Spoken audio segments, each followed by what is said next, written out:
વિશ્વના જુદા જુદા ટાઈમ ઝોનમાંથી વૈશ્વિક શ્રોતાજનોને આજની રવિવારની સભામાં આજના વક્તા ડૉક્ટર સ્નેહલ જોશી, એમનો પરિચય આપનાર નીલમ દોશી અને આભાર દર્શન વ્યક્ત કરનાર નીતિનભાઈ ભટ્ટ સહિત આપ સૌનું હું હાર્દિક સ્વાગત કરું છું. આપણે જાણ કરતા મને અત્યંત આનંદ થાય છે કે આજનો આપણો એપિસોડ છે 233મો એપિસોડ છે. અને આપ સૌ જાણો છો ગુજરાતી સાહિત્ય ફોરમ વિશે જો હું ટૂંકમાં કહું ને તો એ એક નોન રિલિજિયસ અને નોન પોલિટિકલ સંસ્થા છે. દુનિયાભરમાં 60 મિલિયન લોકો ગુજરાતી બોલનારા વસે ગયા છે. અને તમને ખબર છે ગુજરાતીની એક વિશિષ્ટતા હોય છે. ગુજરાતી જ્યાં જાય ત્યાં આગળ એનો પહેરવેશ, એની બોલી, એના રીત રિવાજ, એના તહેવારો બધું સાથે લઈને જાય છે. એ જ પ્રમાણે દુનિયાના ખૂણે ખૂણે જ્યાં જ્યાં ગુજરાતીઓ વસે છે ત્યાં આપણી ગૌરવવંતી ગુજરાતી ભાષા લઈ જવાનો પ્રયત્ન પણ એમણે કર્યો જ છે. અને એનો સજ્જડ જો પુરાવો આપું તો આપણા ગુજરાતી સાહિત્ય ફોરમમાં UK, US, પોર્ટુગલ આ બધે ઠેકાણેથી એટલા બધા સભ્યો છે અને બધા જ સભ્યો ખૂબ જ નિયમિત રીતે આપણો આ જે કાર્યક્રમ માણી રહ્યા છે. ગુજરાતી સાહિત્ય ફોરમની આજના ઘણા બધા નવા સભ્યો હશે. એ લોકોની જાણ ખાતર કહું કે ગુજરાતી સાહિત્ય ફોરમ એ ભાષાની પ્રમોશન એટલે કે જાળવણી, પ્રચાર અને પ્રસાર માટે એ ઉત્તમ કાર્ય કરી રહી છે. વધારે જણાવતા મને આનંદ થાય છે કે જે નવા સભ્યો છે તે લોકો માટે કે જો તમને અમારા જૂના એપિસોડ સાંભળવાની ઈચ્છા થાય તો આપ સૌ એ બધા જ એપિસોડ યુટ્યુબ ચેનલ ઉપર જરૂરથી માણી શકશો. આપ યુટ્યુબ ચેનલને સબસ્ક્રાઈબ કરીને આજે 233 એપિસોડ થયા છે એ બધા જોજો. અને એ સાંભળતા તમને કોઈ પણ પ્રશ્ન ઉપસ્થિત થાય તો ચેકબોક્સમાં પ્રશ્ન લખશો, જેથી કરીને વક્તા એનો જવાબ જરૂરથી આપશે. અને હા, જો આપને કોઈ પ્રશ્ન ઉપસ્થિત ન હોય તો કંઈ નહીં, પણ એનો પ્રતિભાવ જરૂરથી લખજો કે તમને કેટલું ગમ્યું અને એમાં શું છે. એ બધું તમે જરૂરથી તમારો પ્રતિભાવ વ્યક્ત કરશો. વધારે જણાવતા મને એ આનંદ થાય છે કે આ 233 એપિસોડ થયા એમાં 2 કે 3 એપિસોડ જ એવા હશે કે જે રિપીટ થયા હોય, એટલે કે વિષય, પણ બાકી બધા જ 230 કાર્યક્રમ જુદા વિષયો ઉપર થયા છે. એટલે 1 કલાક જો તમારો અમૂલ્ય 1 કલાક જો ગુજરાતી સાહિત્ય ફોરમને તમે જે આપી રહ્યા છો એ 1 કલાકના બદલામાં તમને જરૂરથી કંઈક ને કંઈક નવું જાણવા મળશે જ. એની ખાતરી ગુજરાતી સાહિત્ય ફોરમ આપણે આપી રહ્યું છે. હા, વધારે ટાઈમ ન લેતા આજના આપણા વક્તા છે સ્નેહલભાઈ જોશી. તેઓ સંસ્કૃતમાં પ્રોફેસર છે અને એમનો જે વિષય છે આજનો એ કાલિદાસ વિશે બોલવાના છે. તો આવો એમનો પરિચય માટે હું નીલમ દોશીને વિનંતી કરું છું કે તેઓ આજના વક્તા ડૉક્ટર સ્નેહલ જોશીનો પરિચય આપે. આભાર કોકિલાબેન. આદરણીય કોકિલાબેન અને ઉપસ્થિત સૌ મિત્રોને સાદર વંદન. હૈયાના આંગણીએ રૂડા અવસર ભીના આવ્યા છે, દીવા સાથે ઝળહળતા આ શબ્દોને પ્રગટાવ્યા છે. આ શબ્દો છે આપણા યુવા કવિ શ્રી ડૉક્ટર સ્નેહલ જોશીના. યસ, સ્નેહલભાઈ શબ્દોને દીવાની જેમ પ્રગટાવીને પોતાનો પોતિકો અજવાસ પાથરતા આવ્યા છે. સ્નેહલ જોશી એટલે અમારા પોરબંદરનું અણમોલ ઘરેણું. એમ જરાયે અતિશયોક્તિ સિવાય હું અધિકારપૂર્વક કહી શકું, કેમ કે એમના ઉત્સાહ, ધગશ અને એમની કાવ્ય નિષ્ઠાની હું સાક્ષી રહી છું. એમના 2 કાવ્ય સંગ્રહ સૂર્યનો સંદર્ભ અને વમળો વચ્ચે પ્રકાશિત થઈ ચૂક્યા છે અને ખૂબ સરાહના મેળવી છે. દેવભાષા સંસ્કૃત સાથે ભાવનગર યુનિવર્સિટીમાંથી MA ગોલ્ડ મેડલ મેળવનાર સ્નેહલભાઈએ PhDનો વિષય પણ કેવો યુનિક, અનોખો પસંદ કર્યો છે. સંસ્કૃત ભાષામાં લખાયેલી ગઝલ તેમણે PhD કર્યું છે અને ગુર્જર પ્રકાશન દ્વારા પ્રકાશિત એ પુસ્તકને યોગ્ય રીતે સાહિત્ય અકાદમીનું પ્રથમ પારિતોષિક મળ્યું છે. ભારતમાં પહેલી જ વાર આ પ્રકારનું સંશોધન થયાનો યશ તેમને ફાળે જાય છે. નરસિંહ મહેતા યુનિવર્સિટીમાં તેઓ PhDના ગાઈડ છે અને હાલમાં 4 વિદ્યાર્થીઓ તેમના માર્ગદર્શનમાં PhD કરી રહ્યા છે. ગુજરાતમાં અનેક જગ્યાઓએ 44થી વધારે કવિતાની વર્કશોપ દ્વારા નવોદિતોને કાવ્ય લેખન અંગે તેઓ માર્ગદર્શન આપતા રહ્યા છે. પૂજ્ય મોરારી બાપુના અસ્મિતા પર્વ અને ભાઈ શ્રી રમેશ ઓઝા દ્વારા પ્રેરિત સંસ્કૃતિ ચિંતન કાર્યક્રમમાં તેમણે કાવ્યપાઠ અને ઘણા વક્તવ્યો આપ્યા છે. હાલમાં તેઓ પોરબંદરની માધવાણી કોલેજમાં અધ્યાપક તરીકે કાર્યરત છે. ઉપરાંત પોરબંદરની પ્રતિષ્ઠિત સંસ્થા નવરંગ સાહિત્ય સંગીત કલા પ્રતિષ્ઠાનના તેઓ મંત્રી છે અને એ અંતર્ગત જુદા જુદા અનેક સાહિત્યિક કાર્યક્રમોનું આયોજન ઉત્સાહભેર કરે છે. સાહિત્યના અને પ્રેરણાત્મક વક્તવ્યો, મોટિવેશનલ સ્પીકર તરીકે એમનો પ્રખર આશાવાદ એમના જ શબ્દમાં જુઓ ને કેવો સુપેરે વ્યક્ત થયો છે. એની જ પંક્તિ સાંભળીએ. સૌ સારા વાના થશે, ભલે સૂરજ તપતો આ મધ્યે, હમણાં એ આથમશે. અંતમાં તેમના એકાદ બે શેર રજૂ કરીને જ સમાપન કરવું મને ગમશે, કેમ કે કોઈ પણ કવિની સાચી ઓળખ તો તેમનું સર્જન જ હોઈ શકે ને. પ્રેમ ભારોભાર સ્નેહલ ભર અહીં, પ્રેમ ભારોભાર સ્નેહલ ભર અહીં, આ હૃદયનું પાત્ર છલકાતું નથી. તો બાળકો માટેનો તેમનો પ્રેમ કેવી મજાની રીતે વ્યક્ત થાય છે જુઓ. એવી રીતે આ શેર તમને જાય સ્પર્શી, એવી રીતે આ શેર તમને જાય સ્પર્શી, બાળક પરાણે જેમ લાગે કોઈ વાલું, બાળક જેમ પરાણે લાગે કોઈ વાલું. તેમના નામમાં જ સ્નેહ છે તો સર્જનમાં તો સ્નેહ છલકાવાનો જ ને. એટલે તો તેઓ કહે છે, અમે શીખી લીધી છે પ્રેમની આ વર્ણમાળાને, અમે શીખી લીધી છે પ્રેમની આ વર્ણમાળાને, તમે પણ બસ અઢી અક્ષર વિચારી રાખજો વાલા, તમે પણ બસ અઢી અક્ષર વિચારી રાખજો વાલા. તો હૈયાના ઉમળકાથી આપણે સૌ આવકારીએ કવિ શ્રી કાલિદાસ વિશે વાત કરવા માટે અધિકૃત એવા કવિ શ્રી ડોક્ટર સ્નેહલ જોશીને. સ્વાગત છે સ્નેહલભાઈ. Thank you very much Neelamben.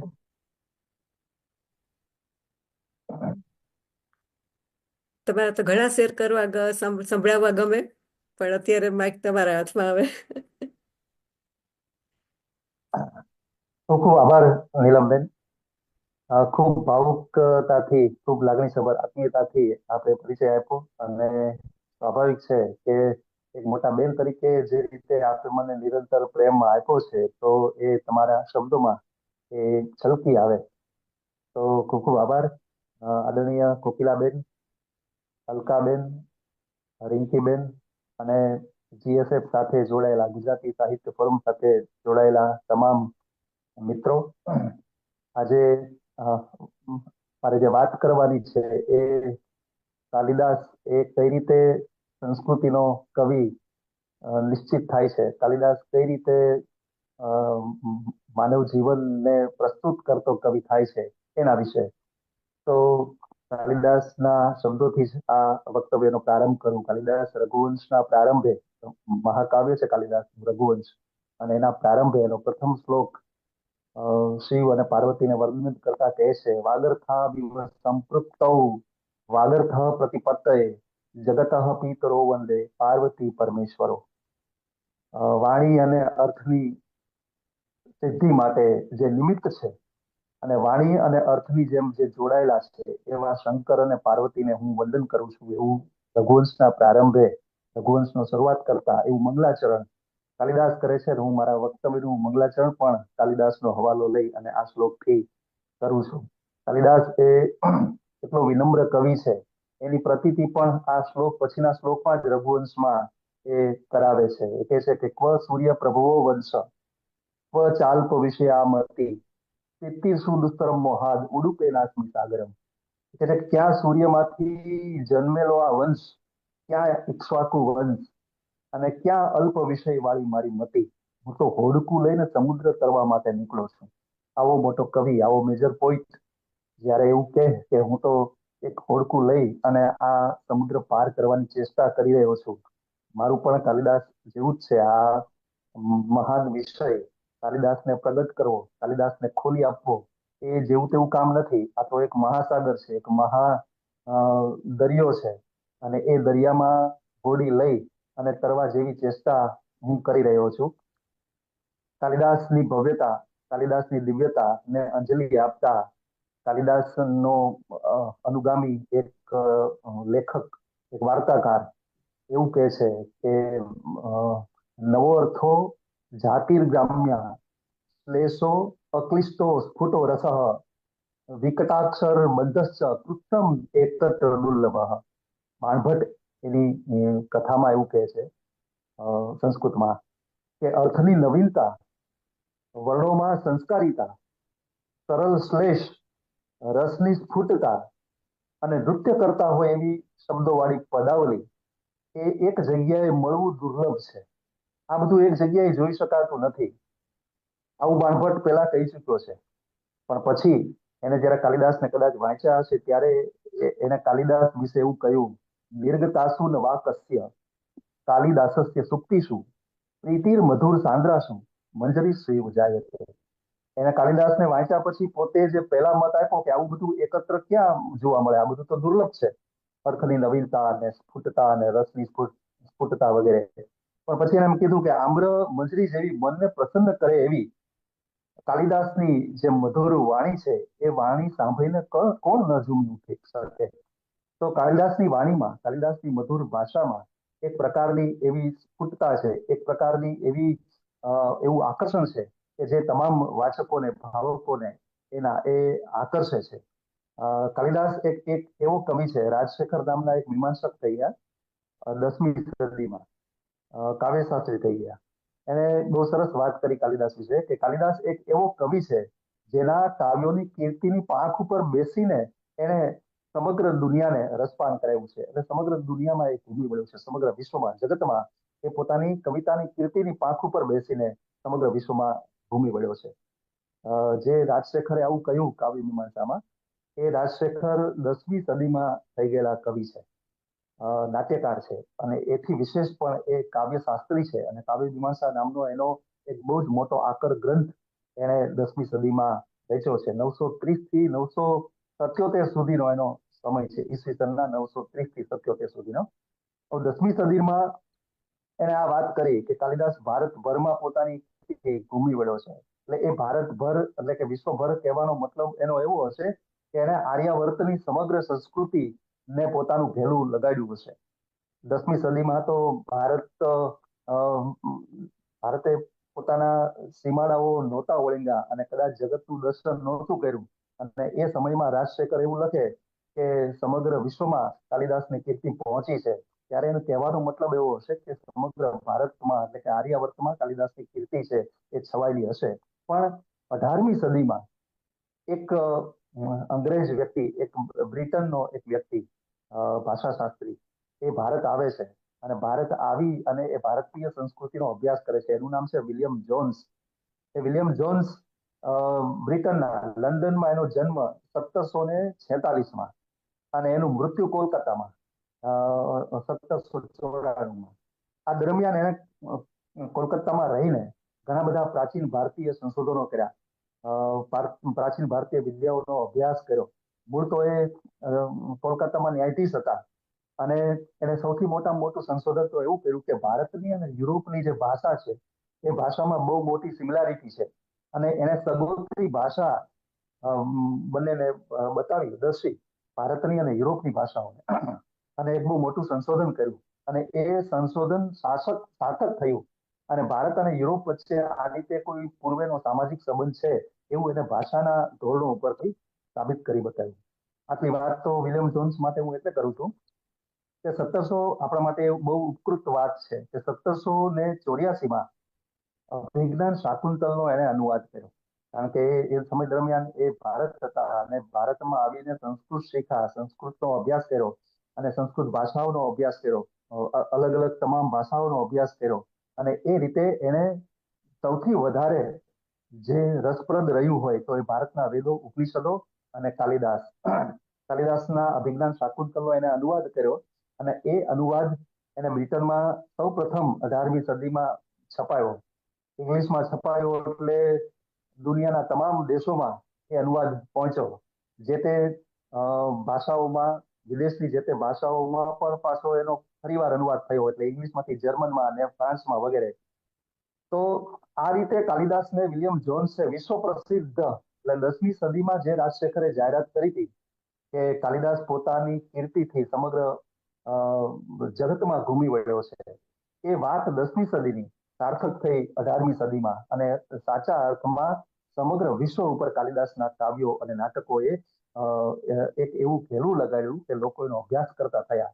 જર્મનમાં એનો અનુવાદ થયો, ઇંગ્લિશ સંસ્કૃતનો અનુવાદ વિલિયમ જોન્સે ઇંગ્લિશમાં કર્યો, ને એ ઇંગ્લિશનો અનુવાદ જર્મનમાં ત્યાંના એક બહુ મોટા ભાષાશાસ્ત્રી વિલ્હેલ્મ શ્લેગલ એને જર્મનમાં એ અનુવાદ કર્યો, અને જર્મનમાં એ અનુવાદ વાંચી અને જર્મન કવિ, જે પછીથી કવિ કુલગુરુ કહેવાયા, કવિ ગેટે, એ ગેટે કાલિદાસનું અભિજ્ઞાન શાકુંતલ માથે મૂકીને એ નાચ્યા, અને એ કેવી અદ્ભુત અનુભૂતિ થઈ હશે એમને. તો એવી મહાન પ્રતિભા, એક એવો મેજર પોઈન્ટ આપણી પાસે આપણી સંસ્કૃતિમાં છે કે જેનું આપણે ગૌરવ લઈ શકીએ, જેના કાવ્યો વાંચીને એમાંથી આપણે જીવન દર્શન મેળવી શકીએ, અને આપણી પ્રાચીન ભારતીય સંસ્કૃતિ શું હતી એનો આપણે અભ્યાસ રસપાન સાથે કરીએ. કાલિદાસ વિશે એક બહુ સરસ મજાનો શ્લોક લખાયો છે. આ કાર્યક્રમનું બ્રોશર જ્યારે રિંકીબેને બનાવ્યું અને મને મોકલ્યું, ત્યારે આ શ્લોક એમાં બ્રોશરમાં એમણે આ શ્લોક મૂકેલો. પણ બ્રોશર એવું આમ ખીચોખીચ થઈ જતું હતું, એટલે મેં એમને કહ્યું કે આ દૂર કરવા જેવું છે, અનુવાદ સાથે એમણે આ શ્લોક મૂકેલો. બીજો એક મારો સ્વાર્થ એ પણ હતો કે આ શ્લોક મને બહુ પ્રિય છે, ને મારે અહીંયા એક કહેવાનો છે પાછો, એટલે બ્રોશરમાં હશે તો પાછું એમાંનો કોઈ ચાર્મ થઈ જાય અહીંયા કહેવાનો. એટલે રિંકીબેનની ક્ષમા યાચના એ માટે કરી લઉં ને એ શ્લોકને અહીંયા હું પ્રકાશિત તમારી બધાની સામે કરું.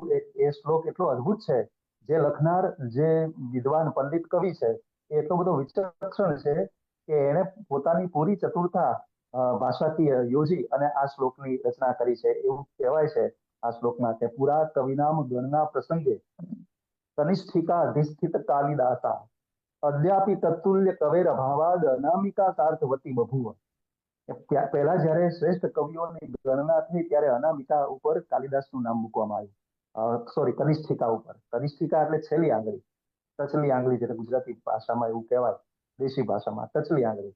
તો જે છેલ્લી આંગળી છે એ કનિષ્ઠિકા છે, એનાથી આગળની જે આંગળી છે એ અનામિકા છે, એના પછીની આંગળી છે એ મધ્યમા છે, અને એના પહેલાની જે આંગળી છે એ તર્જની છે. અને આ આંગળી નથી, આ તો અંગુષ્ઠ છે. એટલે મૂળ તો 4 આંગળી છે, પણ છતાંય આપણી કહેવતમાં 5 આંગળીઓ સરખી એવી વાતો છે. પણ આ 4 આંગળીઓ, તો પહેલી તર્જની, બીજી મધ્યમા, ત્રીજી અનામિકા અને છેલ્લી કનિષ્ઠિકા. જ્યારે કોઈ પણ વસ્તુની આપણને કોઈ ગણવાનું કે ત્યારે આપણે એક એમ કરીને તકલી આંગળી ઉપર પહેલી જે વસ્તુ હોય એનું નામ આપણે મૂકીએ, પછી બીજા ક્રમે બીજી આવે, ત્રીજા ક્રમે પછીની આંગળી આવે. તો કાલિદાસનું નામ જ્યારે લીધું ત્યારે કનિષ્ઠિકા ઉપર આંગળી મૂકી. હવે કાલિદાસની સરખામણી કરી શકે એવો કવિ કોઈ બીજો ખરો, અથવા તો બીજી આંગળી ઉપર કોનું નામ મૂકવું? તો કાલિદાસની બાજુમાં બેસી શકે, કાલિદાસની સરખામણી થઈ શકે એવો કોઈ કવિ છે જ નહીં. ત્યારથી આ આંગળીનું નામ અનામિકા પડી, નામ વગરની.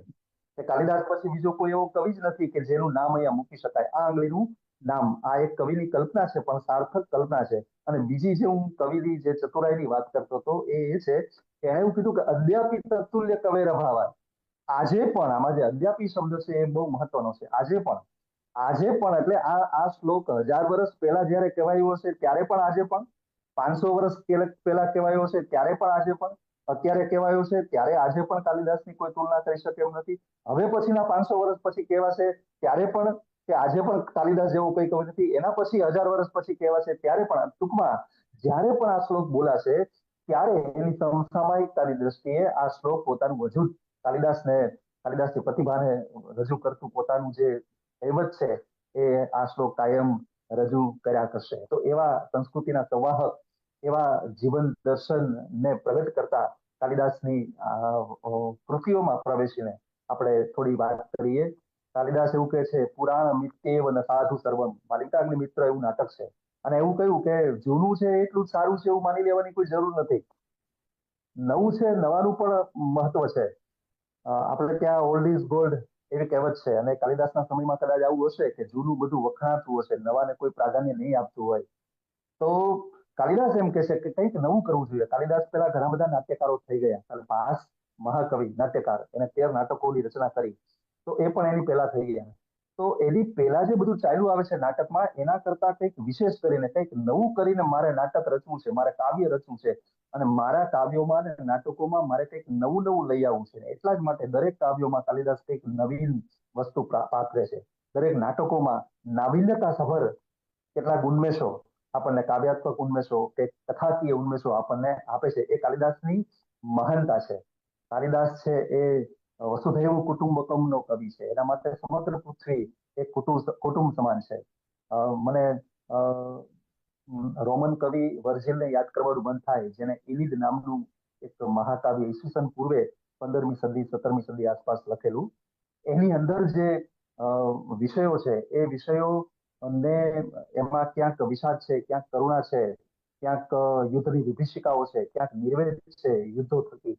આ બધું જોયા પછી, આ બધું નિરૂપ્યા પછી જે વર્જિલે અંતમાં જે પોતાનો ભાવ પ્રગટ કર્યો છે, જીવન દર્શન પ્રગટ કર્યું છે, એ જીવન દર્શન એ વસુધૈવ કુટુંબકમની ભાવના છે.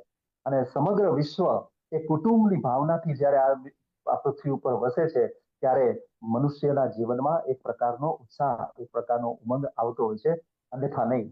તો કાલિદાસ આપણા વ્યાસ જેને મહાભારત લખ્યું, એ મહાભારતની અંદર પણ આ જ છે. 1 લાખ શ્લોકોની અંદર યુદ્ધની ભયાનક વિભીષિકાઓ પાથરી છે. કયો વિષય એવો છે? આમ તો એવું કહેવાય છે કે વ્યાસોચ્છિષ્ટમ જગત સર્વમ, આખું જગતનું જે તમામ સાહિત્ય છે એ વ્યાસનું એઠું છે. એટલે કે વ્યાસે જે બધું કહી દીધું છે 1 લાખ શ્લોકોમાં, એ જ બધું જગતના તમામ સાહિત્યમાં એમ કે પ્રકારે આવતું હોય છે. એ વ્યાસે પણ તમામ વિષયોને નિરૂપ્યા પછી અંતે તો વસુધૈવ કુટુંબકમની ભાવનાને વ્યક્ત કરતું શ્રીમદ ભાગવત પુરાણ એવું સરસ મજાનું ભક્તિ કાવ્ય આપણને આપ્યું છે. તો કાલિદાસ પણ સત્ય, શિવ અને સુંદરને પ્રગટ કરતો એવો કવિ છે. કાલિદાસ સૌંદર્યને પ્રગટ કરતો કવિ છે. કાલિદાસ સૌંદર્યનો આધાર લઈ અને શિવને પ્રગટ કરે છે. કાલિદાસ સૌંદર્યનો આધાર લઈ અને સત્યને પ્રગટ કરે છે. આધાર એક છે એની પાસે સૌંદર્યનો, અને પ્રગટ કરવા માટે એની પાસે કલ્યાણ છે, પ્રગટ કરવા માટે એની પાસે સત્ય છે. એનું સત્ય પણ કેવું હોય છે? કાવ્યાત્મક. એ આપણે આગળ જોઈશું. રવિન્દ્રનાથ ટાગોર એક બહુ સરસ પંક્તિ કહે છે કે આમી કોબી આમી વિચિત્રેર દૂતઃ, હું કવિ છું અને હું સૌંદર્યનો સંદેશ વાહક છું. ઉમાશંકર પણ કહે છે કે સૌંદર્યોપી ઉર્જરણ ગાશે પછી આપ મેળે. તો હું કવિ છું, તો કવિનો ધર્મ શું છે? કવિ છું તો મારો ધર્મ શું છે? તો મારો ધર્મ છે સૌંદર્યનું વહન કરવાનો. હું સૌંદર્યનું વહન કરું છું, અને એ સૌંદર્યના હોડકા ઉપર બેસી અને મારે સત્યને રજૂ કરવાનો છે, મારે શિવને એટલે કે કલ્યાણને રજૂ કરવાનો છે. તો એ કાલિદાસ એક યુગનો, જે તે યુગનો એ સત્વશીલ અને ક્રાંતદર્શી એવો કવિ છે. જે તે કવિ જે તે સમયમાં પોતાની સંસ્કૃતિનું દર્શન, ચિંતવન એ કરતો હોય છે, ને એ રીતે પોતાની સંસ્કૃતિનો પડઘો પોતાની કૃતિઓમાં પડતો હોય છે. કાલિદાસ નો સમય આજથી 2000 વર્ષ પૂર્વેનો છે, અને 2000 વર્ષ પહેલાની જે આપણી આર્યાવર્તીય સંસ્કૃતિ છે, આપણી જે ભારતીય સંસ્કૃતિ છે, એ સંસ્કૃતિનો પડઘો હાડોહાડ એની કૃતિમાં પડતો આપણને જોવા મળે છે. જે આપણી મૂળ સંસ્કૃતિ છે, આપણી વૈદિક સંસ્કૃતિ છે, આપણી ઋષિ સંસ્કૃતિ છે, જે ઋષિ સંસ્કૃતિને આપણે હવે લાવવા માટે તલપાપડ થયા છીએ, કારણ કે અત્યારની સંસ્કૃતિથી આપણે એકદમ પરેશાન થઈ ચૂક્યા છીએ. અને આપણા શિક્ષણોમાં, આપણા સાહિત્યમાં એના તજજ્ઞો એવો પ્રયત્ન કરી રહ્યા છે કે એ સંસ્કૃતિ એમ કે પ્રકારે પાછી આવે, જેને કારણે આપણું જીવન સંસ્કારી બને, જેને કારણે આપણું જીવન છે સત્યમય બને, સુંદર બને, સૌંદર્યદર્શી બને અને કલ્યાણમય બને. એવી વાત આપણા વિદ્વાનો કરતા હોય છે, આપણા નિષ્ણાતો કરતા હોય છે. તો એ સંસ્કૃતિ માં શું હતું અને એ સંસ્કૃતિનો પડઘો કાલિદાસની કૃતિઓમાં કઈ રીતે પડ્યો, એ નો થોડોક અભ્યાસ આપણે મારા આ વક્તવ્ય દરમિયાન કરીએ. જેવી રીતે કાલિદાસ ની સંસ્કૃતિનો પડઘો કાલિદાસની કૃતિઓમાં પડ્યો, એમ ગ્રીક કવિ હોમર, કે જેને ઇલિયડ અને ઓડિસી મહાકાવ્યો લખ્યા, અને એ ગ્રીક સંસ્કૃતિનો જે પડઘો છે એનામાં પડે છે. તો કોઈ પણ સંસ્કૃતિ ના મૂલ્યો અલગ હોય છે, એના એથિક્સ એન્ડ વેલ્યુ એ અલગ હોય છે. ભારતીય સંસ્કૃતિના હોય એવા ગ્રીક સંસ્કૃતિના ન હોય ને કોઈ બીજી સંસ્કૃતિના એવા ન હોય, પણ જે સંસ્કૃતિનું જે પ્રવર્તમાન હોય છે એ ઢાંચો એની સાહિત્ય કૃતિઓમાં, એ સમયની સાહિત્ય કૃતિઓમાં જે તે કવિ છે એ ઝીલી લેતો હોય છે. તો એવી રીતે કાલિદાસે પોતાની સંસ્કૃતિનો ઢાંચો, પોતાની સંસ્કૃતિનું રૂપ માળખું એ પોતાની કૃતિઓમાં, અભિજ્ઞાન શાકુંતલ કે મેઘદૂત કે રઘુવંશ જેવી કૃતિઓમાં એને ઝીલી લીધું છે. તો વાત કરતો વિલિયમ જોન્સે અનુવાદ કર્યો પછી જર્મન કવિ ગેટે એ મસ્તક ઉપર મૂકીને નાચે છે અભિજ્ઞાન શાકુંતલે, અને એ કહે છે કે if heaven and earth combined in one name, that name would be her. એ કહે છે કે પૃથ્વી અને સ્વર્ગ એ બંને ક્યાંય સાથે જ હોય. પરિણા પહેલાનું જે પુષ્પ છે, પરિણત પ્રજ્ઞા પહેલાનું જે પુષ્પ છે અને પરિણત પ્રજ્ઞા પછીનું જે ફળ છે, આ બંને એક સાથે ક્યાંય જોવા હોય, અથવા તો પૃથ્વી અને સ્વર્ગનું મિલન ક્યાંય એક સાથે જોવું હોય, તો એ તમે અભિજ્ઞાન શાકુંતલમાં જોઈ શકો. અને હું તો ત્યાં સુધી કહું કે એની દરેક કૃતિઓમાં આ વસ્તુ જોઈ શકાય છે. ઉમાશંકર જોશીએ એનો સુંદર મજાનો અનુવાદ કર્યો છે. એટલે નીલમ બેન, આ આપણે જોઈએ એક સરસ મજાનું પદ્ય શાર્દુલ વિકલિત છંદમાં લખાયેલું. વર્ષારંભ તાળા પ્રસૂન વળી છે, વર્ષાંત કેરા ફળ આનંદે રસ સાંદ્ર આત્મ કરી છે, સંતર્પી પોતે વળી પૃથ્વીને વળી સ્વર્ગ બેય મળી જ્યાં દૂર થાય એક સ્થળે, બોલાઈ જતું એ હસૌ તવલવું જ્યાં નામ શાકુંતલ. આ ગેટેનો ભાવ છે. મિલ્ટન કવિ એવું કહે છે કે કવિ મિલ્ટન કે જેને પેરેડાઇઝ લોસ્ટ નામનું કાવ્ય લખ્યું છે. કાલિદાસ ના કાવ્યોમાં પણ પેરેડાઇઝ લોસ્ટ અને પેરેડાઇઝ રિગેઇન્ડ નું બહુ મહત્વ છે. એની વાત થોડીક આગળ કરીશ, પણ મિલ્ટન શું કહે છે કે આ સકલ વિશ્વ એ કવિના જ્ઞાનનો વિષય હોવો જોઈએ. કવિનું જ્ઞાન બહુ બહોળું હોવું જોઈએ. એ કવિની પહેલી આવશ્યકતા છે, જરૂર છે, એનામાં નિપુણતા હોવી જોઈએ. શક્તિ, નિપુણતા અને અભ્યાસ, આવા બે તત્વો કવિમાં હોવા જોઈએ. એવા આપણા પ્રાચીન કાવ્યશાસ્ત્રીઓ વાત કરી ગયા. શક્તિ એટલે પ્રતિભા, જન્માંતરથી એનામાં પડેલું બીજ એ હોવું જોઈએ. સાથે સાથે નિપુણતા હોવી જોઈએ. નિપુણતા એટલે કવિ મિલ્ટન જેમ કે છે કે સકલ વિશ્વનું જ્ઞાન કવિમાં હોવું જોઈએ. સકલ વિશ્વના જ્ઞાનનો વિષય એની કવિતાનું કેન્દ્ર હોવું જોઈએ. રવિન્દ્રનાથ ટાગોરનું એક કાવ્ય છે ધ ગ્રેટ સિમ્પથી. એ કાવ્યમાં એ કહે છે કે how little I know of this mighty world. અરે આ દુનિયા વિશે હું કેટલું બધું જાણતો નથી. એનો રંજ પોતે એ કાવ્યમાં પ્રગટ કરે છે અને આગળ પછી એ વર્ણન કરે છે કે શું શું જાણવું જોઈએ આ દુનિયા વિશે અને એ કવિ માટે કેટલી આવશ્યકતા છે, જરૂરિયાત છે. તો કાલિદાસ ની કવિતાની અંદર આ વસ્તુ આપણને જોવા નથી મળતી. એના જ્ઞાનનો જે વિસ્તાર છે, પ્રસ્તાર છે, એ અદ્ભુત છે. એના કાવ્યોમાં આવતી ભૂગોળ, એના કાવ્યમાં આવતા વૃક્ષો, એના કાવ્યમાં આવતા પહાડો, એના કાવ્યમાં આવતા પ્રદેશો, એના કાવ્યમાં આવતા પ્રાણીઓ, એના કાવ્યના પક્ષીઓ, એના નદીઓ, આ બધા જ નું એ એવું આકલન પોતાની કવિતામાં કરી લે છે. અને જે મેં કહ્યા એ તમામ પ્રકૃતિના તત્વો છે. અને કાલિદાસ તો પ્રકૃતિ ઉપર બેસી અને સમગ્ર સૌંદર્યનું પાન પોતાની કવિતામાં આપણને કરાવે છે. અને પ્રકૃતિ એ કાવ્ય, કાલિદાસના કાવ્યનો મૂળ ધર્મ છે. અને પ્રકૃતિને લઈને જીવન દર્શન આપવું, પ્રકૃતિને લઈને પ્રેમનું વર્ણન કરવું, કે પ્રકૃતિને લઈને તમામ વિષયોનું વર્ણન કરવું, એ કાલિદાસ નો જાણે ધર્મ છે, કાવ્ય ધર્મ છે એવું આપણને લાગે છે. કાલિદાસ સાથે જરાક આમ શેક્સપિયર ને મૂકી જોવા જેવા ખરા. શેક્સપિયર નું નામ તો કોણે ન સાંભળ્યું હોય, સ્વાભાવિક છે. તુલના કરવાનો કોઈ ભાવ નથી, કારણ કે કોઈ પણ બે કવિઓની તુલના હોઈ ન શકે. સમકાલીન કવિઓની તો ન પણ હોઈ શકે, પણ કોઈ પણ કવિની તુલના કરવી, કારણ કે એક સંસ્કૃતિમાં રહેતા કવિ અને અલગ અલગ સંસ્કૃતિમાં રહેતા કવિ એ પોતાની રીતે, પોતાની પ્રતિભાથી કાવ્યનું સર્જન કરતા હોય છે. એમાં જયારે બે અલગ અલગ સંસ્કૃતિના કવિ હોય ત્યારે તો કોઈ સરખામણીનો ભાવ જ ન હોય. બેન જોન્સન નામના કવિ શેક્સપિયર વિશે એવું કહે છે કે the soul of the age, Shakespeare છે યુગાત્મા છે. કાલિદાસ એ પણ આપણી સંસ્કૃતિનો એક મહાન પ્રતિભાવંત કવિ છે. એ યુગંધર કવિ છે. શેક્સપિયરના 37 જેટલા નાટકો છે. એની અંદર એને પ્રેમ, શોક, કરુણા, પરાક્રમ, ભય, આશ્ચર્ય, લજ્જા, હાસ્ય, જુગુપ્સા, નિર્વેદ, વિષાદ, વેર, કપટ, દુષ્ટતા, કુલિલતા, વિશ્વાસઘાત, યુદ્ધ, ક્રોધ, હત્યા, આવા કેટલા બધા ભાવો આ 37 નાટકોમાં આપણે જાણીએ છીએ કે ઓથેલો એનું પ્રખ્યાત નાટક છે, હેમ્લેટ એનું પ્રખ્યાત નાટક છે, રોમિયો જુલિયટ, આ બધા તો વિશેષ નાટકો છે. પણ એની 37 કૃતિઓની જે આખી નાટ્ય સૃષ્ટિ છે, એ નાટ્ય સૃષ્ટિમાં અસંખ્ય વિષયો એને લઈ અને માનવ નિયતિનું એને નિર્માણ કર્યું છે પોતાના મંચ ઉપર, નાટ્ય મંચ ઉપર. કાલિદાસ નો સેન્ટર જે સબ્જેક્ટ છે, જે કેન્દ્રીય વિષય છે કાલિદાસના નાટકો કે કાવ્યનો, એ પ્રેમ છે. અને પ્રેમ દ્વારા ઉપર કયા એવા તમામ વિષયો અને તમામ ભાવો એ કાલિદાસ આપણને જણાવે છે અને કાલિદાસ આપણને એમાંથી રસવૃત્ત કરે છે. કણ કણ સમાયેલો છે કાલિદાસની કાવ્ય અને નાટ્ય સૃષ્ટિમાં. પૃથ્વીનો એક એક કણ એના કાવ્યનો વિષય છે. પૃથ્વીથી શરૂ કરીને આગળ પર્વત પર પણ જાય છે અને પર્વત પરથી પણ એના વિષયો જ્યારે અલ્પ બને છે ત્યારે એ સ્વર્ગમાં ગતિ કરે છે અને સ્વર્ગને પણ પોતાની કવિતાનો એ વિષય બનાવે છે. એટલે આમ કાલિદાસ છે એ પૃથ્વીથી સ્વર્ગ તરફ ગતિ કરતો, એટલે કે ઊંચાઈ તરફ ગતિ કરતો એવો કવિ છે.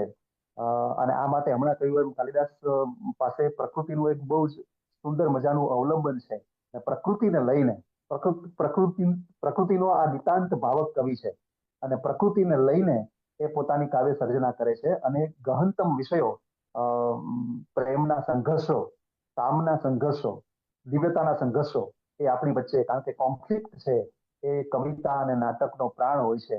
એટલે કોન્ફ્લિક્ટ બહુ જરૂરી છે અને કોન્ફ્લિક્ટ મૂકીને, સંઘર્ષ મૂકીને જીવન દર્શન કરાવવું ભાવકોને, વાચકોને, એ કોઈ પણ કવિનો એ મુખ્ય ધર્મ હોય છે. અને કાલિદાસનો તો એ વિશેષ કરીને એ ધર્મ છે. કાલિદાસે પ્રકૃતિમાં કાવ્યો લખ્યા છે. એટલે કાલિદાસની જે કળા છે, એ કાલિદાસનું જે શબ્દ સ્થાપત્ય છે એ પ્રકૃતિમાં પ્રસરે છે, તપોવન સંસ્કૃતિમાં એ પ્રસરે છે અને એ સંસ્કૃતિમાં રહીને એને કાવ્યો લખ્યા છે. એટલે રાઇડર નામના એક બહુ મહાન લેખક કાલિદાસ વિશે એવું કહે છે કે કાલિદાસની કવિતાને માણવા માટે બહુ તો કઈ નહીં તો થોડાક અઠવાડિયા માનવે બીજા માનવ મેળામાંથી દૂર રહીને જંગલોમાં વિતાવવા જોઈએ. કેટલાક અઠવાડિયાઓ જંગલમાં વિતાવ્યા પછી ખબર પડે કે પ્રકૃતિ શું છે અને કાલિદાસની કવિતા શું છે. એટલે કાલિદાસે પ્રકૃતિ ઉપર મનુષ્યના આત્મસંસ્કારનો વિજય બતાવ્યો છે. મનુષ્ય છે એ પ્રકૃતિ ઉપર અવલંબિત થઈ અને એ પોતાનો ભાવ પ્રગટ કરે એવું કાલિદાસને અભિપ્રેત છે. અને પ્રકૃતિ ઉપર માનવ ભાવનો આરોપણ પણ કાલિદાસનો એક બહુ મોટો વિશેષ છે. કાલિદાસની કવિતામાં નદીઓ એ પાત્ર બનીને આવે છે. કાલિદાસની કવિતામાં મેઘ છે એ પાત્ર બનીને આવે છે. કાલિદાસની કવિતામાં શાકુંતલમાં વૃક્ષો પાત્ર બનીને આવે છે અને શકુંતલાને વિદાય આપતા હોય એવું દ્રશ્ય રચાય છે.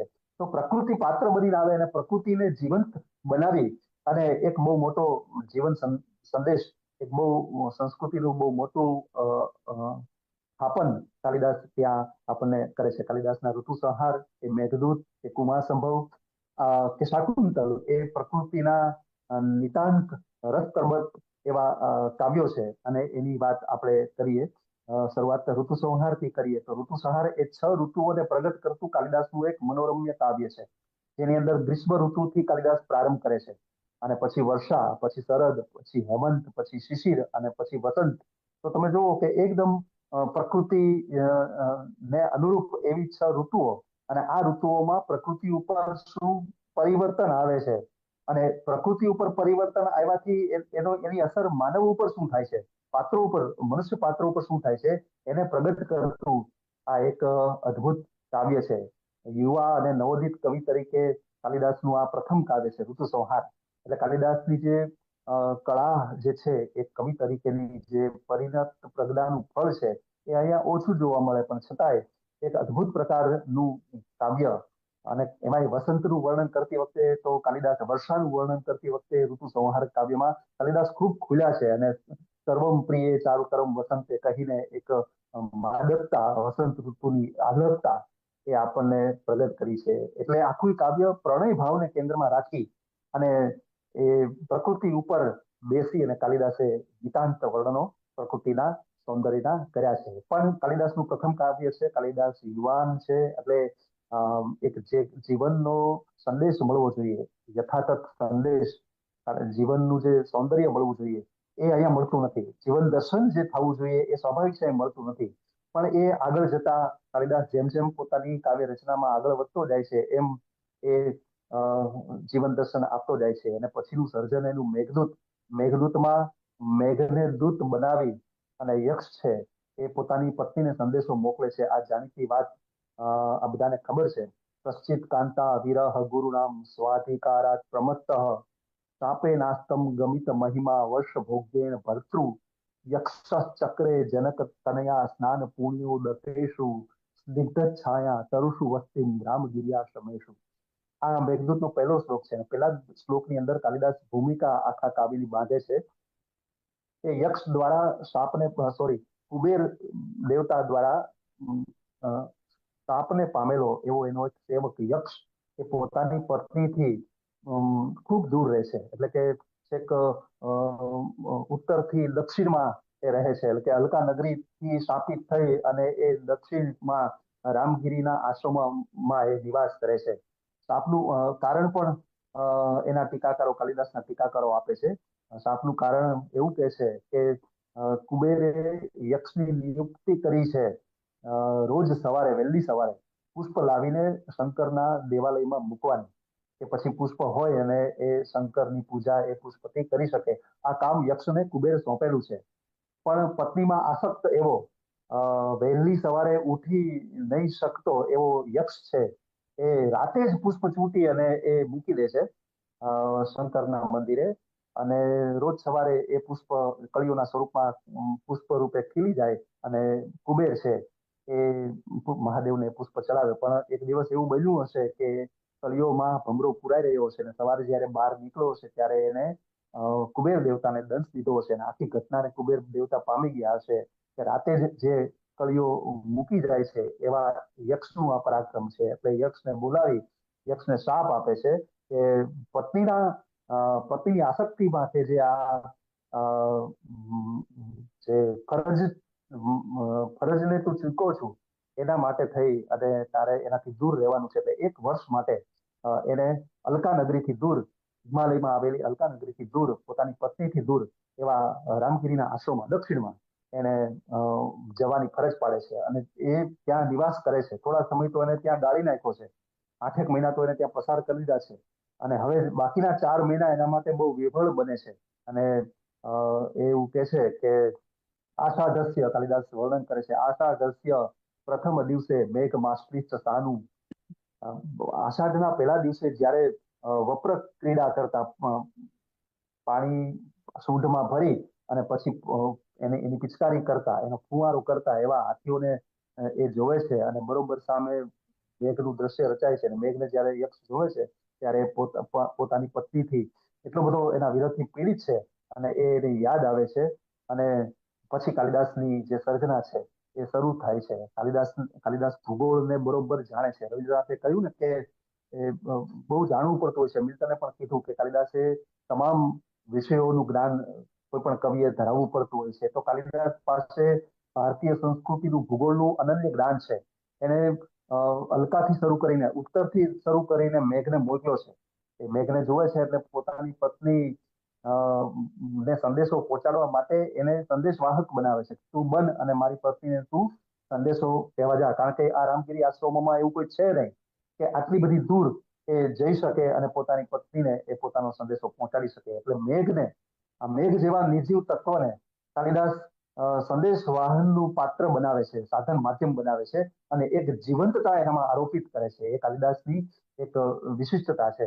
એટલે અને આમ તો કવિઓ, અમારા ગુજરાતી એક કવિ છે અકબર અલી જસદણવાળા, એની ગઝલનો એક શેર છે કે અમે પાગલ અમારે ભેદ સો ચેતન અચેતનમાં, અમે પાગલ અમારે ભેદ સો ચેતન અચેતનમાં, પ્રતિમા હો કે પડછાયો હું આલિંગન કરી લઉં છું.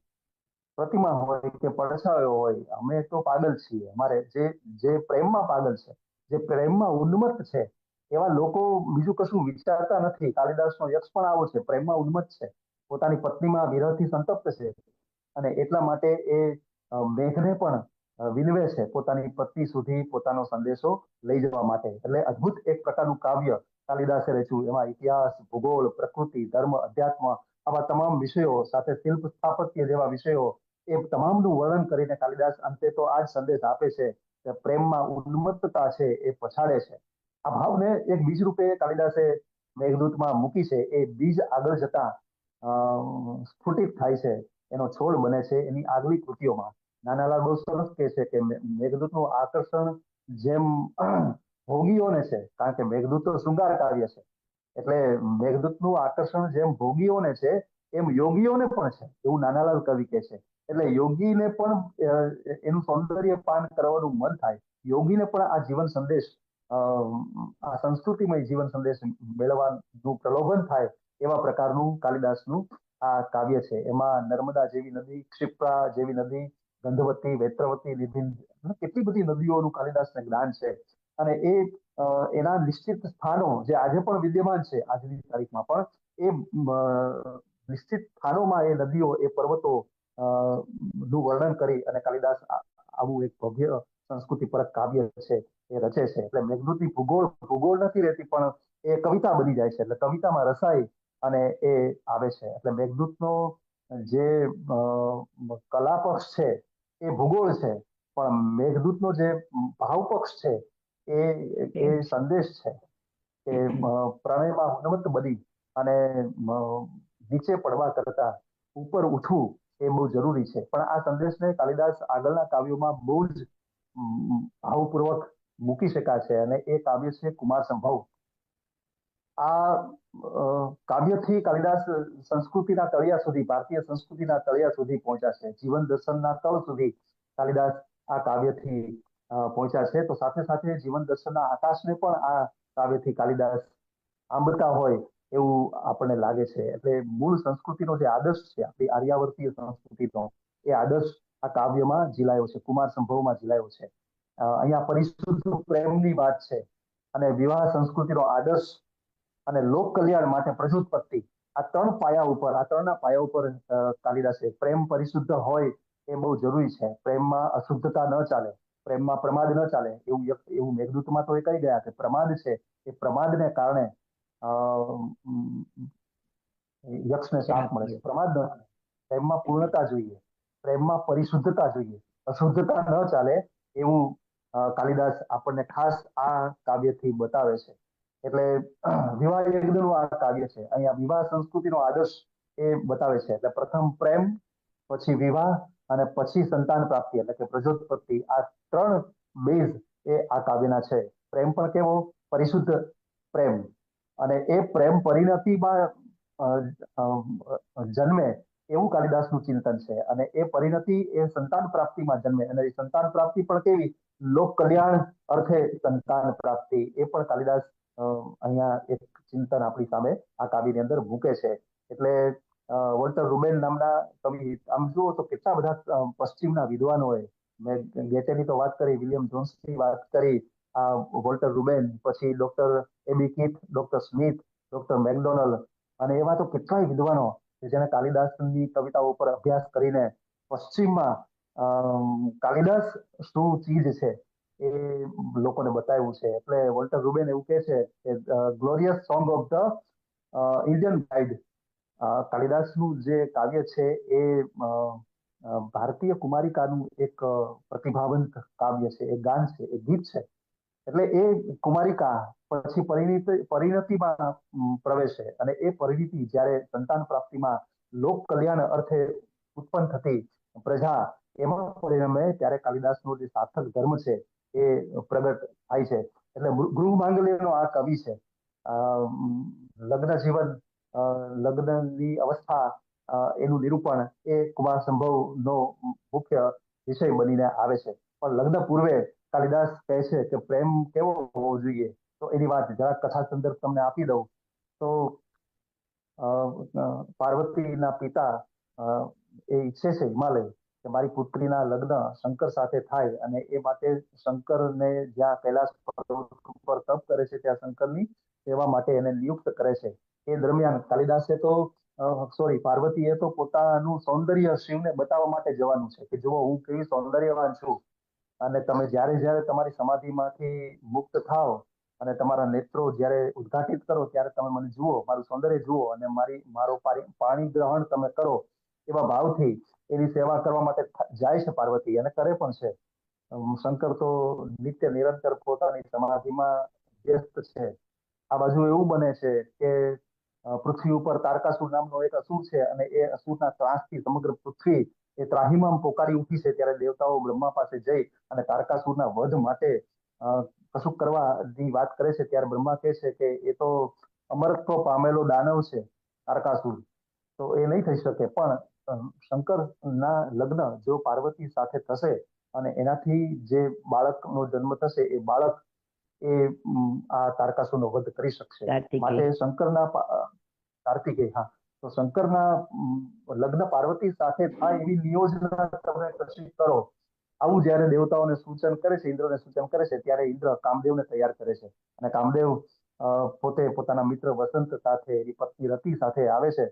અને શંકર નું તપ ભંગ થાય, કારણ કે તપ ભંગ થાય તો એ પાર્વતીને જુએ. પોતાનું સંમોહન બાણ જો શરીર ઉપર એ છોડે અને તો એ પાર્વતીને જુએ અને પછી પાર્વતીના લગ્ન શંકર સાથે થાય એવું કામદેવ ઈચ્છે છે. એટલે કામદેવ એ પોતાના મિત્ર સાથે, વસંત સાથે, પોતાની પત્ની રતિ સાથે આવે છે અને પોતાનું સંમોહન બાણ છે એ ચલાવે છે શંકર ઉપર. અને બરોબર થોડો સમય માટે શંકરના ચિત્તમાં વિકાર જન્મે છે.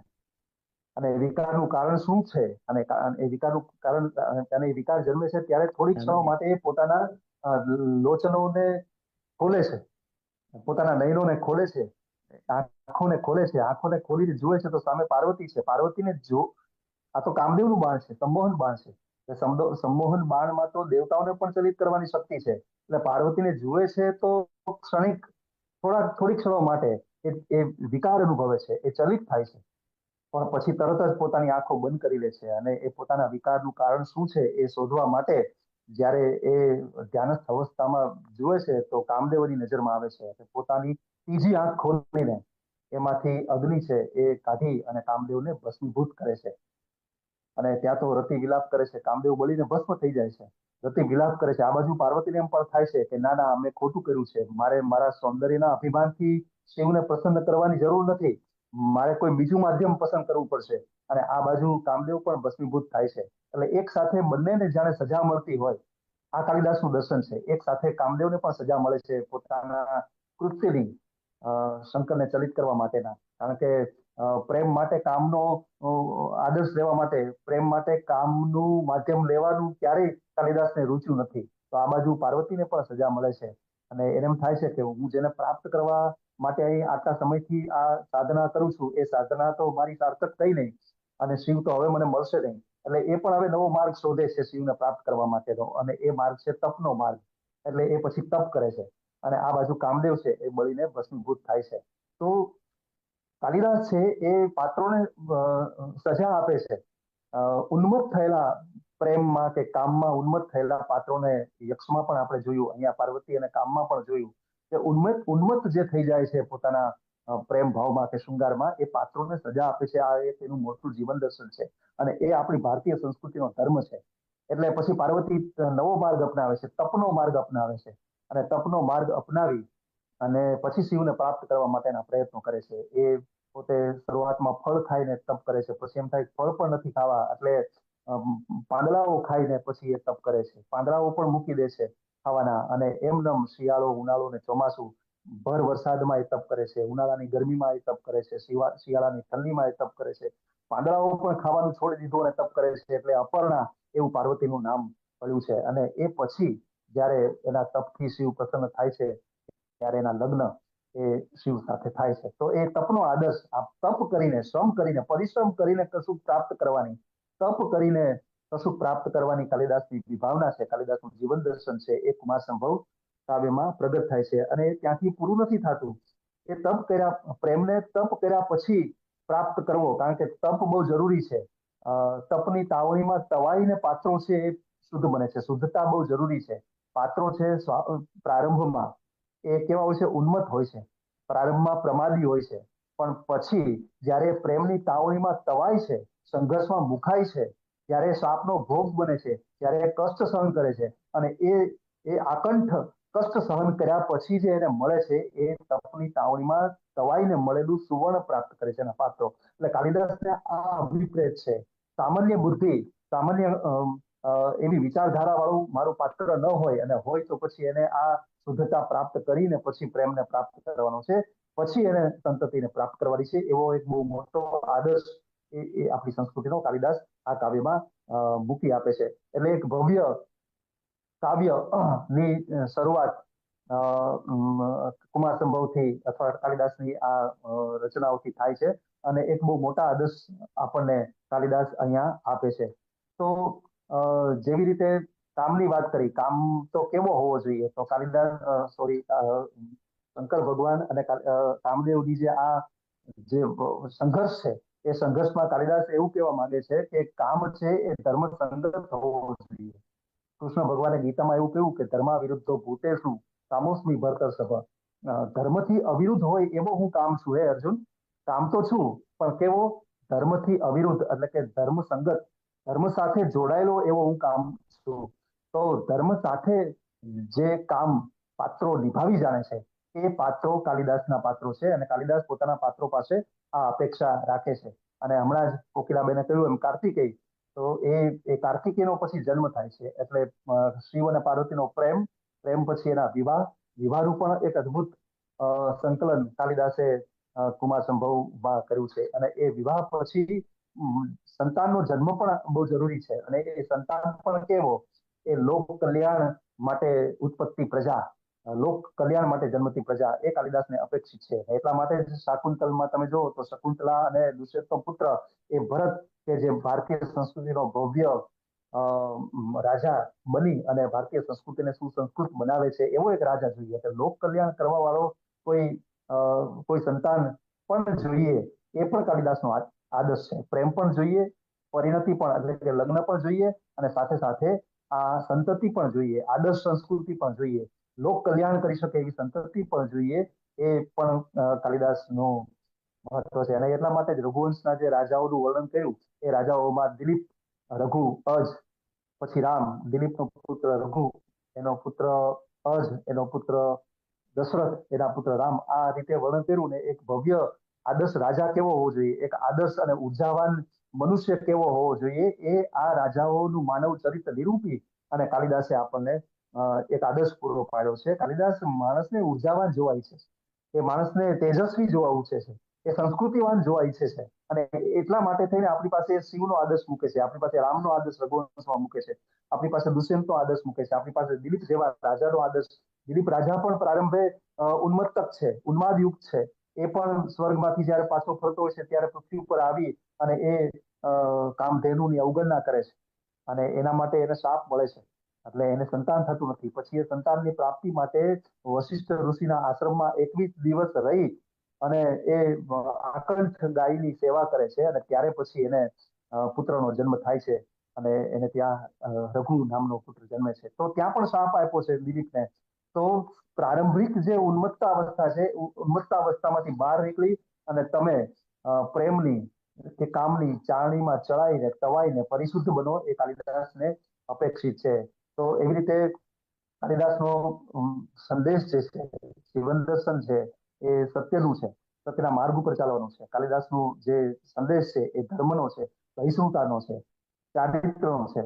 તો એ રીતે અલગ અલગ આપણે જોયું કે યક્ષને શાપ મળે છે. શાપ કાલિદાસની કવિતામાં પાત્ર બનીને આવે, નાટકમાં પાત્ર બનીને આવે, અને જાણે એ સાથે સાથે ચાલતો હોય કથા વસ્તુમાં, એવું આપણને ભાસ થાય, એવું આપણને લાગે. તો દિલીપને શાપ આપ્યો છે, પત્નીમાં આસક્ત એવા યક્ષને પણ શાપ આપ્યો છે. પુરુરવા એક અલગ જ નાટક છે, વિક્રમોર્વશીય, પુરુરવાને શાપ આપ્યો છે, સોરી ઉર્વશીને શાપ આપ્યો છે.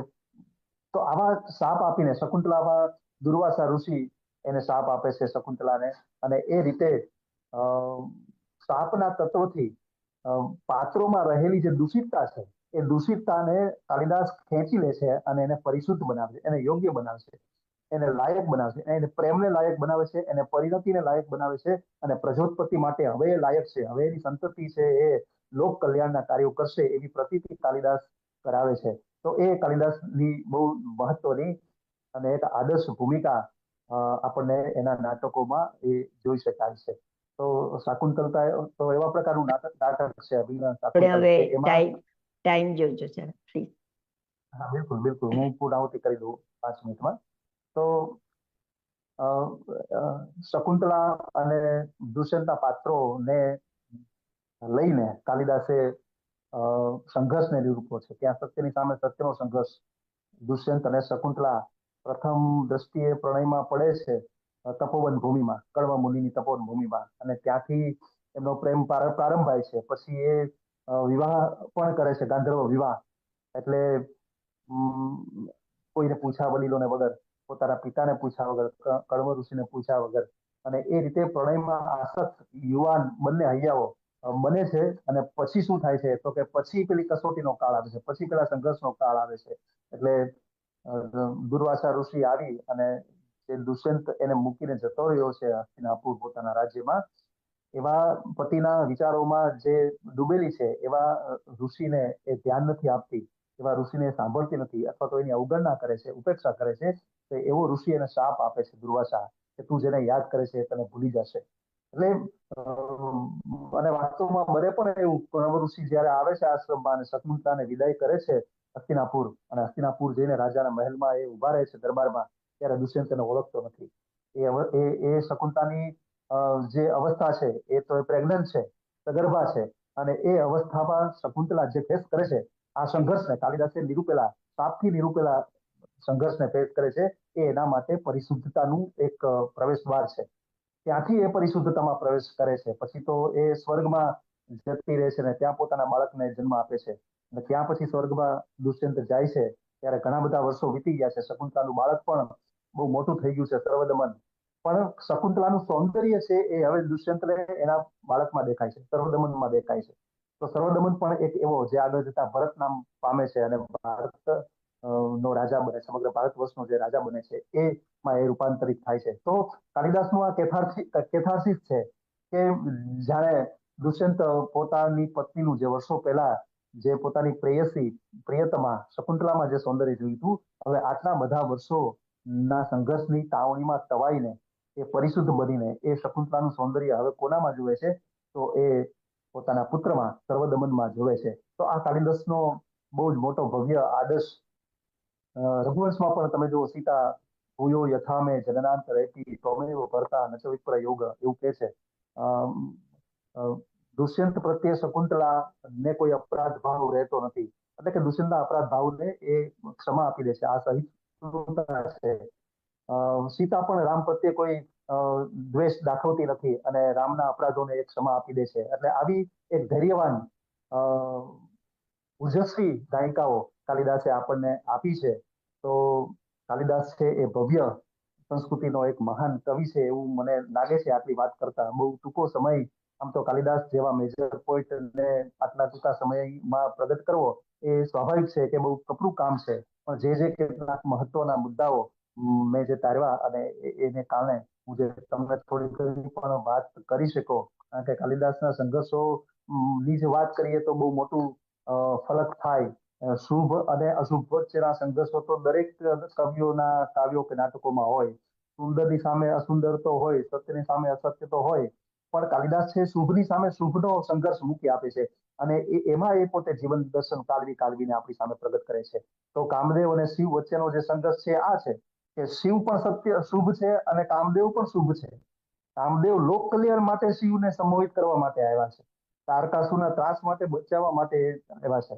અને સામે શિવ છે એ પણ શુભ છે. આ શુભ અને શુભ વચ્ચેનો સંઘર્ષ આપણી સામે મૂકી દે છે. શાકુંતલની અંદર દુષ્યંત પણ નિરપરાધ છે અને શકુંતલા પણ નિરપરાધ છે. એ બંને જયારે સામે સામે આવે એટલે શકુંતલા એમ કે હું તમારી પત્ની છું અને દુષ્યંત એમ કે હું તને ઓળખતો જ નથી. તો ત્યાં પેલું શાપ જે આપ્યો છે કે તારો પતિ તને ભૂલી જશે દુર્વાસાએ, એ બરોબર જાણે જામી ગયો હોય. અને આપણને એવો ભાવ થાય કે અરે બિચારો દુષ્યંત શકુંતલાને ઓળખી શકતો નથી, આપણે એને બિચારો કહીએ. તો આ સત્ય અને સત્ય વચ્ચેનો સંઘર્ષ છે. તો આવા સત્યના સંઘર્ષો ઉપર કાલિદાસની જે નાટ્યકળા છે, કાલિદાસની કાવ્યકળા છે, કાલિદાસનું જે જીવન દર્શન છે એ ઊભું છે. એટલે કાલિદાસે સંપૂર્ણ સંસ્કૃતિની ખેવના કરીને આપણી સંસ્કૃતિને જાણે પોતાના કાવ્યોમાં અને નાટકોમાં દ્રઢમૂળ કરી હોય એવું મને લાગે છે. તો આટલી વાત સાથે હું મારી જે વિષય છે, મારી જે વાત જે છે એને હું અહીંયા પૂર્ણ કરું છું. Thank you. આપ સૌને કંઈ કહેવું હોય. ખૂબ સરસ સ્નેહલભાઈ. મને એમ લાગે છે કે કાલિદાસની એક એક કૃતિ ઉપર એક એક એપિસોડ થઈ શકે એવું લાગી રહ્યું છે. બહુ ઓકે, ટૂંકું બોલાયું છે. મોટી હા. સુરેન્દ્રભાઈને હાજી સુરેન્દ્રભાઈ, હા, આપણે કૌશલભાઈ બોલતા તો બોલે, પછી હું મારો વારો જો આવે તો ના, મને પહેલા વાંધો નથી. પહેલા તમે હાજી, કહી. ભલે. Thank you.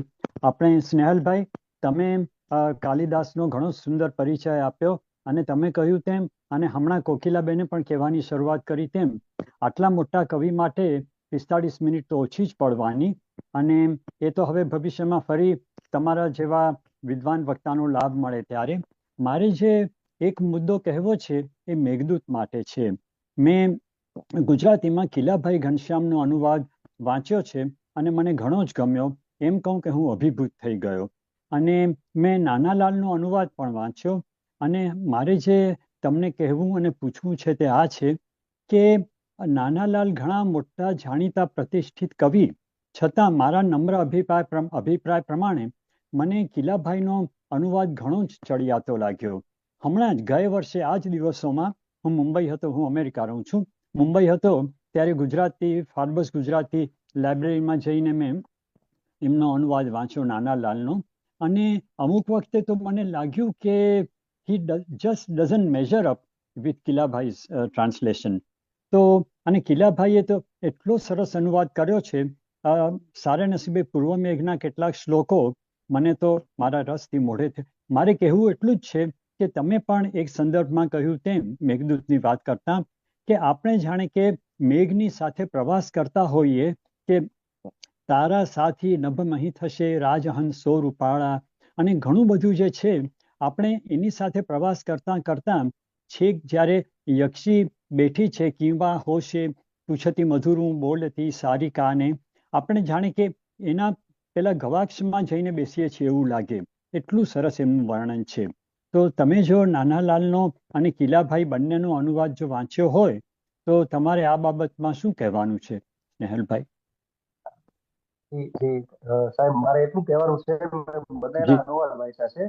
આ સિવાય એક મનસુખલાલ સાવલિયાનો પણ અનુવાદ જે હું અત્યારે પાસે જ લઈને બેઠો છું એ પણ મેં વાંચ્યો છે. તો હાજી.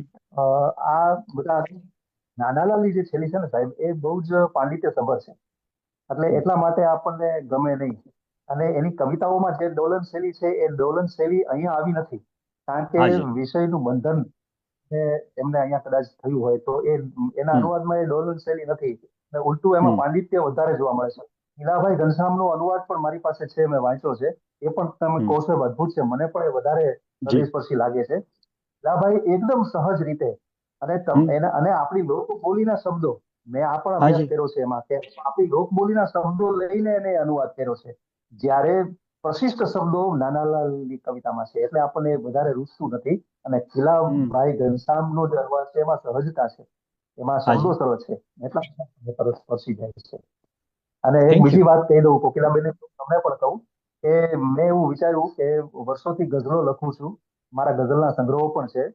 તો ગઝલમાં મારે મેઘદૂતનો અનુવાદ કરવાનો છે, અને એવું જયારે થશે ત્યારે હું કોકિલાબેનને કહીશ કે આ આપણા મિત્રોને તમે બધાને વહેંચો, અને ગુજરાતી ગઝલમાં આખું મેઘદૂત મારે ઉતારવું છે, ત્યારે એ અનુવાદ પણ હું તમને આપીશ. બહુ સરસ વિચાર છે સ્નેહલભાઈ. We will look forward to it. હાજી, નમસ્તે. નમસ્તે. થેન્ક યુ કોકિલાબેન. કૌશલભાઈ. નમસ્તે સ્નેહલભાઈ. તો પેલા જેમ સુરેન્દ્રભાઈએ કહ્યું એમ કે આ જો પુસ્તક હોય તો આજે એનું ઇન્ટ્રોડક્શન થયું, એટલે એમ કે બીજા ઘણા બધા ચેપ્ટર આપણે બાકી રહી શકીએ, લગભગ બીજા 10-11 જેવા ચેપ્ટર આપણે કરી શકાય એના ઉપર, એટલું બધું આ ઊંડાણમાં જઈ શકાય એમ છે. હવે અત્યારે જ્યારે કે ભારતની અંદર ક્યારથી હિસ્ટ્રી શીખવાડવી જોઈએ એની ચર્ચા ચાલી રહી છે, આપણે મોગલથી ચાલીએ છીએ કે નથી. એટલે સ્વાભાવિક છે કે આપણે જ્યારે કાલિદાસની વાત થાય ત્યારે કયા પીરિયડમાં થઈ ગયા એ આપણે જરા જોવું પડે કે કયા પીરિયડ એમનો ગુપ્તા પીરિયડ કે કયો પીરિયડ કહેવાય. તો જો એવું કહેવાય છે કે વિક્રમાદિત્યના દરબારમાં નવરત્નમાંના એક રત્ન કાલિદાસ હતા. તો હવે કાલિદાસની જે કૃતિઓ થઈ એમાં બાકીના 8 રત્નોનો કોઈ પ્રભાવ ખરો કે ભાઈ કે અમરસિંહાનો અમરકોશ કે વારા ઋષિનું ગ્રામર હોય કે શપનાકાનું મીમાંસાનું હોય, એટલે આપણે જે સાઇટેશન કહીએ તો એ લોકોના પુસ્તકોમાંથી ખબર પડે કે આ એ બધા જોડે હતા કે એ કયો યુગ હતો? હા હા, બિલકુલ ખબર પડે છે. બધા સમકાલીનો હતા, એમને વાંચીએ ત્યારે એકબીજાના ઉલ્લેખો કરેલા છે એમણે. એટલે દાખલા તરીકે વરામિહિર છે, શંકુ છે, એ બધાના પુસ્તકોમાં કોઈ એકબીજાના ઉલ્લેખ કર્યા હોય એવા સંદર્ભો આપણને મળે છે. એટલે ચોક્કસ ખબર પડે કે કાલિદાસને એ બધા સમકાલીન હતા. એટલે એ ખાલી કોઈ પૌરાણિક વાત કે કોઈ કાલ્પનિક વાત નથી, પણ વાસ્તવમાં એ હતા એવો આપણને સંદર્ભ મળે. અચ્છા, એક બીજો પ્રશ્ન એવો પણ છે કે કાલિદાસ નામના ઘણા બધા વ્યક્તિઓ થઈ ગયા.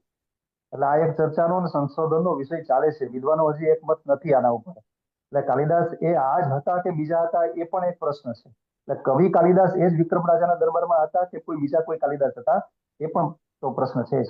પણ આ કાલિદાસ એવો જે શબ્દ જો આપણે લઈએ તો એના સંદર્ભો આપણને એકબીજાના ગ્રંથોમાં જોવા ચોક્કસ મળે છે. અને કાલિદાસનું જે એમ કે મેઘદૂતનું જે વર્ણન છે એના પરથી એવું લાગે કે કાશ્મીરથી આવેલા? એવું લાગે, પણ વિશેષ રીતે તો ઉજ્જૈનીથી આવેલા હોય એવું વધારે નથી. વિદ્વાનોને પણ લાગ્યું છે એના વર્ણનો પર.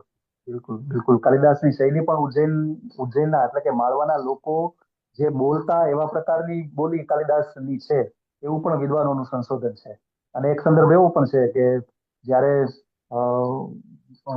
મેઘને દક્ષિણથી ઉત્તર તરફ મોકલે છે ત્યારે રસ્તામાં મધ્યપ્રદેશ પડે છે, ત્યારે ઉજ્જૈની જવા માટે થોડુંક દૂર થાય છે, તો પણ કાલિદાસ મેઘને કહે છે કે તને થોડુંક ઓડ થશે, તને થોડુંક દૂર થશે, પણ તું ઉજ્જૈની નગરી જોયા વગર તું ત્યાંથી પસાર ન થતો. આવી વાત પણ કરે છે. એટલે આવી બધી વાતોથી એવું લાગે કે કાલિદાસ ઉજ્જૈનના હોવા જોઈએ, માળવાના હોવા જોઈએ. માળવાની જે શૈલી છે ને એ વિદર્ભ, માળવા એ વિદર્ભ પ્રદેશ કહેવાય. તો કાલિદાસની શૈલી આ વિદર્ભ પ્રદેશની છે. એટલે કાલિદાસની વૈદર્ભી શૈલી છે. અને વૈદર્ભી શૈલી કોઈ પણ શૈલી છે જે તે લોકોની બોલી ઉપરથી કવિઓના કાવ્યોમાં આવતી હોય. એટલે એ પ્રદેશની બોલી કાલિદાસના કાવ્યોમાં આવે છે. એટલે એવું પણ કહી શકાય કે કાલિદાસ એ વિદર્ભના હોઈ શકે, એટલે કે એ ઉજ્જૈનના હોઈ શકે. હોપફુલી આપણા સ્કૂલના કરિક્યુલમમાં આ બધું ઉમેરાય, કારણ કે ભણ્યા જ નથી આ તો.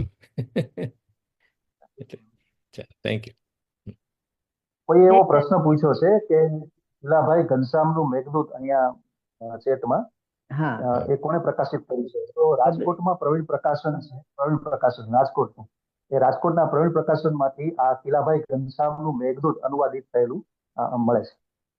હવે એ જ ભાઈ સમીરભાઈ ખાંડવાળા છે, એમણે જ આ પ્રશ્ન પૂછ્યો છે કે કુમાર સંભવ અનુવાદ ગૌતમ પટેલે કર્યો છે, કુમાર સંભવનો. પણ બીજા બધાના અનુવાદ ગુજરાતીમાં થયા છે? નહીં થયા હોય તો શા માટે? હા, એ કુમાર સંભવ તો એક તો આ બધા મહાકાવ્યો બહુ લાંબા હોય છે. એટલે કુમાર સંભવ તો 17 સર્ગનું મહાકાવ્ય છે. એટલે 17 સર્ગનું મહાકાવ્ય આખું અનુવાદિત કરવું એ બહુ જ અઘરું કામ છે. એટલે પણ નહીં થયા હોય. પણ ગૌતમ પટેલે એનો અનુવાદ કર્યો છે. અચ્છા, એ અનુવાદ થયા હોય તો એ પાછો ગદ્યાનુવાદ છે. એટલે માત્ર ભાષાંતર થયું છે ગુજરાતી, અનુવાદ નથી થયા. જ્યારે કિલાભાઈ ઘનશ્યામનું જે જયેન્દ્રભાઈ હમણાં જે શ્લોકો ગાઈને જે કહ્યું ને, એ તો સમશ્લોકી અનુવાદ છે.